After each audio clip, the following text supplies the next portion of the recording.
We touched on it shortly, the Barnyard board, Mark McKee. This is 30 years ago. Yeah. This board, this is the 30-year anniversary of that thinking board. about that is crazy. Makes me feel old. It was so many forces, so many energies came together for that board to be created. Yeah. It starts with Steve Rocco believing in, switch stance skating. Or skating in both directions. There was I stayed with Steve. He lived in Redondo Beach on the Strand, and we would skate from his house in Redondo Beach to the Hermosa Beach Pier, and we would session at the pier. And on the way, he would make me like as if he was like a trainer. Right. He would 10 pushes with one leg, then switch 10 pushes with the other leg. He was already trying to. He believed. Really? He was I had seen Mark Gonzalez skate switch stance. Yep. I had dabbled a little bit with switch tricks, but Rocco believed in skating in both directions as a future of skateboarding very early on. And I liked switch stance. I did a lot of switch stance, but I still thought of skating as directional. Yeah. Like my brain never switched over. I never adapted my skating. When I skate fakie, when I go towards something fakie, I push with my other foot. I push Mongo, I guess you would say. Yeah. I never learned, and I never cared to learn to switch my stance. But Rocco was encouraging that of me very early on. So, and he thought I was young enough and pliable enough that I could figure that out, right? But I just didn't value it the way he did. It was going to be someone else's thing, Gotcha. But he was all for it. He believed in it. So the Barnyard starts with him there. And then Rodney Mullen believing that the future street shape was just a big freestyle board. Yeah. Right? So Rodney was doing the shapes for World Industries. Okay. So Rodney was the one working with the wood shop. And, so Rodney went and he shaped the board, And so there you go. You got this belief, this idea, and a certain way of approach to skating. You got someone shaping the board with a belief in what that board should be shaped like, what the future of skateboard shape should be. And then you got the art. Right. And this was Mark McKee's first skateboard graphic he ever did. It's incredible. And when you look at the board and you look at the colors and you look at the lines and the energy of it, there'd been no graphic. No graphic like this previously. That's true. This was the beginning of a different era in skateboard graphics. So that's a lot of forces and energies coming together. And then at the time, I was a skater of consequence, and so people were paying attention to what I was doing and the fact that I was riding this board. Now, when I had the prototypes without a graphic on it, people would be like, "You're skating a bread box." What is this? Yeah. They're like, what are you doing? And there had been similar looking boards in previous times in skateboarding, big, just blocky looking things. And there was, there's a lot of debate about what the first symmetrical or first double kick, and Vision had a board out, the double Vision. But when the Barnyard hit, it was the game changer for all the reasons I'm mentioning, Because you were endorsing it too. Yeah, and so here I come, and so Rodney gives me the shape. I go, I don't know, dude, it's hideous. He goes, just try it. So I go and I skate it. Yeah. And it functions. Yeah. And I dig it, and I skate really well on it, and I go, okay, let's do it. And Rocco's like, you're gonna put your name on it. Well, man, there was no turning back. The board just went. It's the best selling board I've ever had. Really? Yeah, the royalty checks I got. It's embarrassing. Yeah, seriously. Embarrassing to make that much money from skateboards. How many zeros are we talking? What are we? Probably not out of the range of what some other guys made at that time or previous to that. But there was a couple $14,000-$15,000 month checks. Oh my! Yeah, wow. But the board itself, and people talk about it as this game changer, and I guess I wouldn't deny that it played a big role, but the one thing I always have to say is that I didn't just skate the barnyard after that. Okay. Like I didn't ride the barnyard and then, okay, let's, perfect the barnyard and now it's a popsicle stick. Yeah. I skated a lot of different shapes. I continued to. If you look at my not World Industries, New Deal graphic, that's like an early 90s shape, Yeah. Now there's probably a popsicle in there somewhere. It's on its way, It does taper a bit at the back and all that. But it wasn't like when people talk about it, they say it as if the barnyard arrived and then it changed forever. It was way slower than that. Yeah. Well, what are we talking? What year was the barnyard? Was it 1989? 89. Okay. And the woolly mammoth from New Deal is 91. Mm-hmm. So that's a lot of time in as far as the manufacturing of skateboard products. Sure. It's not like everyone went popsicle sticks. So. Right. So there's a little bit of mythology, folklore thrown in there. Okay. But it's still, I guess, the place that makes sense to point to as far as the beginning of a thought process, that, not just being directional and that kind of thing. And Rodney also inserting himself into the street skating story. Right, right. That's his first real. It's like the perfect storm. Everything was just kind of coming together. Yeah, it's a real blessing in my life and in my skate career to have been in several of those perfect storms. It's amazing. It's amazing. To be able, here's another one. Yeah, to be able to talk about these other very influential people that did all this amazing stuff and have been rubbing elbows with them, and it's insane. It still blows me away. Yeah. And you're actually 30 years later, you're actually doing some re-releases, not exactly of that board, but Mark McKee is mocking up for your company. The barnyard has been so overused. There's been so many parodies. Mm-hmm. There's been so many other people that have done versions of it. And when we started Street Plant, we started the company based on reissues of barnyards, right? Okay. And which was really cool at the time because we were doing limited edition colorways, and I was signing and numbering all the boards, which is, I wouldn't do any of that now with our company. I'm totally against that kind of stuff. Why? Well, because it creates an aftermarket, and because it's totally taking advantage of a collector's thing, Gotcha. But at the time, it made more sense. Sure. And also, the audience that was buying them understood that I had ventured out completely on my own. Mm-hmm. And this was some form of crowdfunding. Yeah, they're supporting. Yeah. Mike's doing it, man, and he's throwing up some barnyards. I'm buying them. 100%. I'm going to back the dude, and enabled us to begin to have our company. That's great. Yeah. So, so we did that. We did a bunch of barnyard colorways and stuff. And so coming up on the 30 years, we're like, it would be so wrong to go back to the well and go, here's the 30-year barnyard reissue, buy this one too, which people would, but it's not right. Yeah. And also that secondary market is just so offensive to me, and I participated in creating it with our boards, I just don't like it. Yeah. I like to think that when we ship a board to somebody, it's going to a loving home. There you go. Yeah, I don't want to think about it as being something like, I'm going to flip this in 2 weeks, Right. It's, man, I've never bought anything thinking it's an investment. Yeah. It was, every purchase is heartfelt, Yeah. So anyway, with the 30 years, we reached out to Mark McKee. And by the way, when we did the first reissues, I reached out to him because I thought, I don't care about licensing or World Industries or whoever owns this. I don't need their permission. It's my fucking graphic. Right. Now George, I'd ask permission because he's there. Yeah. He's there. Sure. He is. That's his company. He owns that artwork. World Industries has changed hands so many times. Exactly. Boring. Yeah. Right. I'm going to ask you, who are you? Yeah. You weren't there. Yeah. You weren't there with us. Mr. Joe Schmo. Yeah. CEO. Hit the road, bro. But McKee, I thought I have to at least talk to McKee.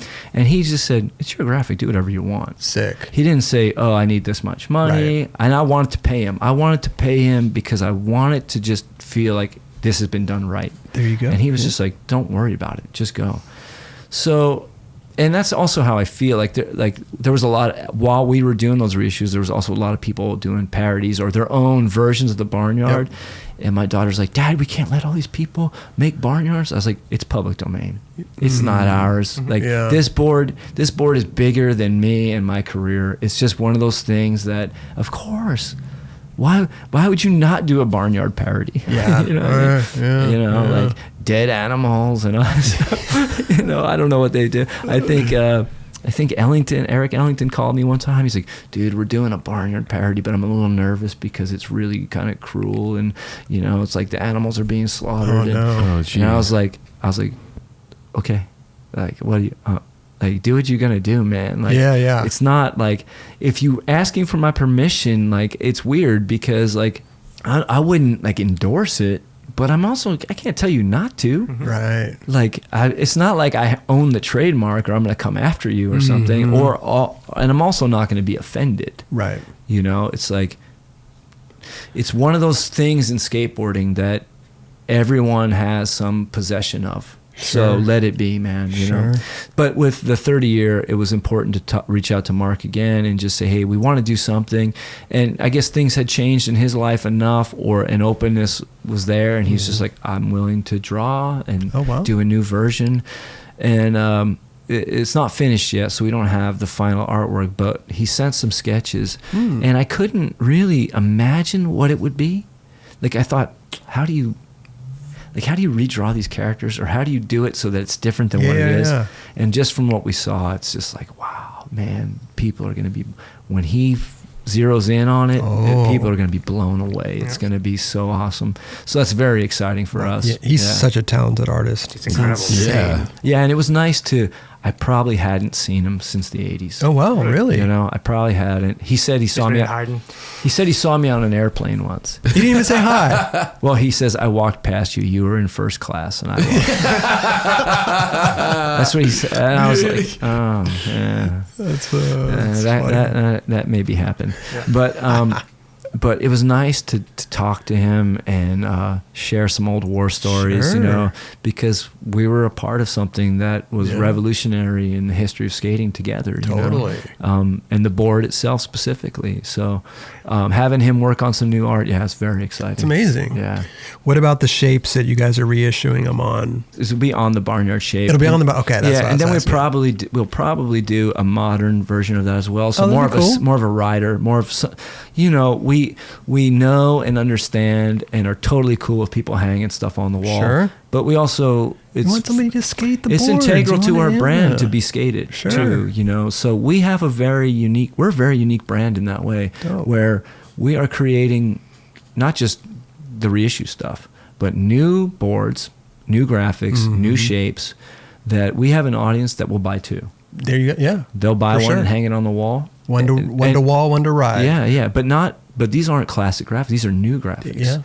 You know, and so we've really strived to work with artists and to tell stories with our boards. The way that I was talking about what my boards meant to me in the 80s, World and Pal. Yes. We take that approach with our graphics now. And we've seen it be meaningful. You know, this is not like, oh, this series is going to be the zombie series and they're going to be crawling out of, you know. No, we take each graphic individually and we're telling a story and we're allowing artists to really get in there and do something special.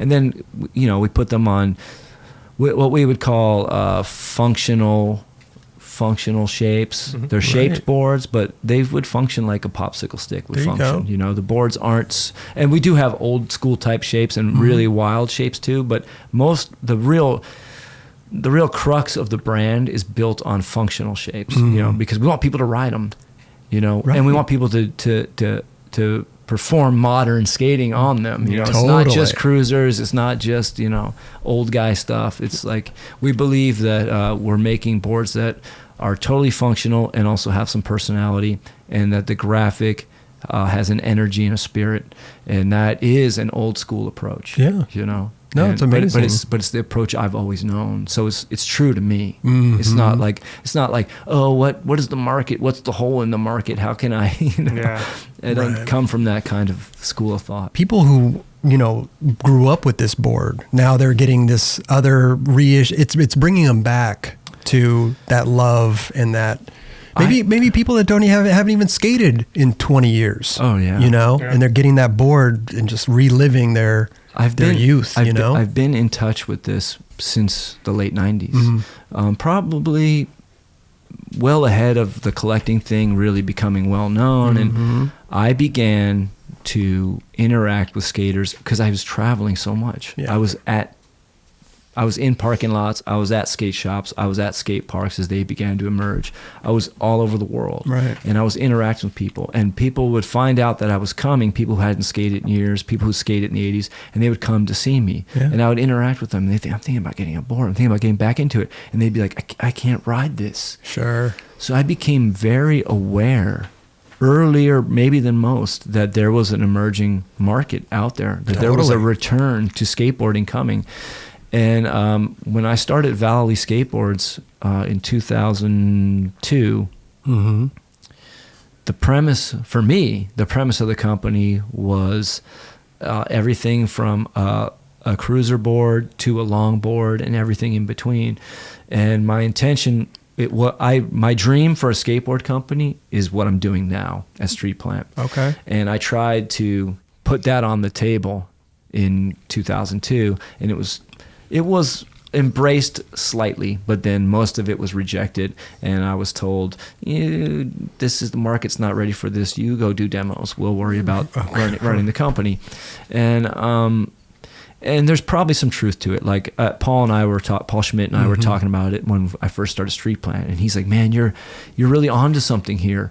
And I said, yeah, but this is what I was trying to tell you in 2002. He's like, Mike, the market wasn't ready. Wasn't ready. Yeah. Ahead of your time. But I was aware that it was coming, and I had so many interactions with people that I was aware there was an audience out there, but the skate shops weren't ready to welcome them in yet, right? So I've experienced this a lot in my pro career, where the skate shop stood in the way between me and my actual audience or customer. Sure. Yeah. And made it almost impossible for me to connect, to get my products into their hands. Oh, yeah.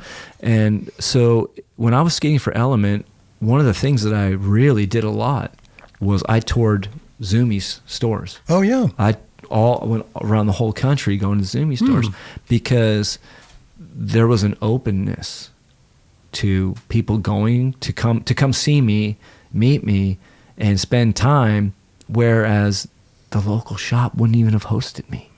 Wow. You know what I mean? And so I'm not like I'm all for skate shop, and I'm all for specialty stores, but I also have mouths to feed. This is true. And people can say, "Oh, you didn't support the local shop." It's like, you didn't support me, man. I'd be the first guy in the door. Be the first guy there. Right. Anyway, that's not trying to beat that over the head, but it's just a reality of my timeline was, I was dealing with that for so long, and I made so many great I've got people that are in my life today that support Street Plant that I met in Zumiez, Wow. And it was their first return to skateboarding. And it was comfortable, right? Yeah. Because they could be at the mall with their wife and slip into the store and say, dude, I had a barnyard. Yeah. But they weren't maybe going to come down to the local shop because they were afraid someone might laugh at them. Sure. So I never pushed people away. It was always open arms. Right. It was like, come on, man. And I always told people, they'd say, man, I used to skate. I go, no, you're still a skater. Once a skater, always a skater. I go, do you still drive around and see stuff to skate? Oh, dude, of course. It's in your DNA, man. Now someone could say, oh, you're a kook or something, but dude, let's get into the blood work.